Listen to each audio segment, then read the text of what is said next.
Your next poet in the second round, y'all give it up for Phillip. Give it up for Phillip.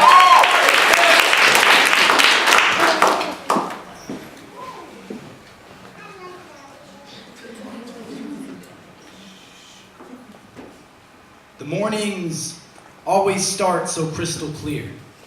Songbirds chirping to mask the drear. It translates to a young man consumed by his fear. He sits alone in a therapist's waiting room.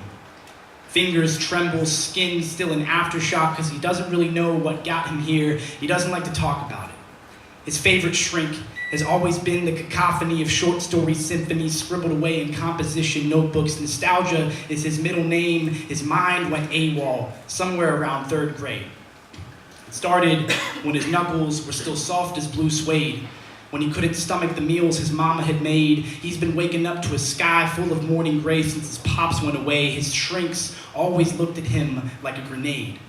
Diagnosed with depressive anxiety, he was the family's homemade basket case, tiptoeing the line of cognitive friction and chemical addiction, whiskey dripping down his DNA like the fountain of youth. His shrink worries that he hasn't been telling him the truth, that he's not honest about his drug use, so he prescribes some synthetic medicine that makes him feel like alphabet soup, SSRI, GABA, ADHD. All he spells is there will always be something wrong with you. Maybe that's why his weekends always fall through, because the future looks like a party he hasn't been invited to. He grew up silver spoon, so people told him he had no reason to be feeling blue, but privilege isn't a cure for the lies our demons spew, and the cold-hearted fucking truth is not to be misconstrued. His problems sometimes feel like fiction. Smoke is still his religion. Therapy is still his restriction. Therapy is not a conviction. Depression is not a conviction. No matter how many scars may be self-inflicted, no matter how many times he asks God to forgive him,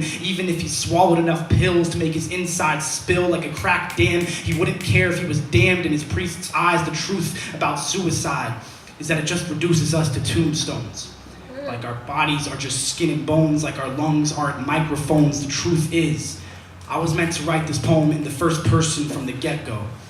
I was meant to write this poem a long time ago, but I don't want to let the past poison me anymore. I won't let it chain me to a pill vial or write my obituary. I am no machine.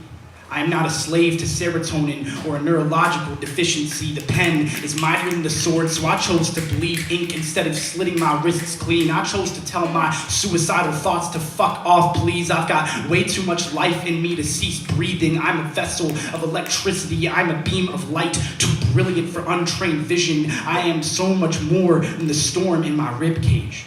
So much more than a collection of broken souvenirs. I wrote this poem for the days I couldn't gauge my fears.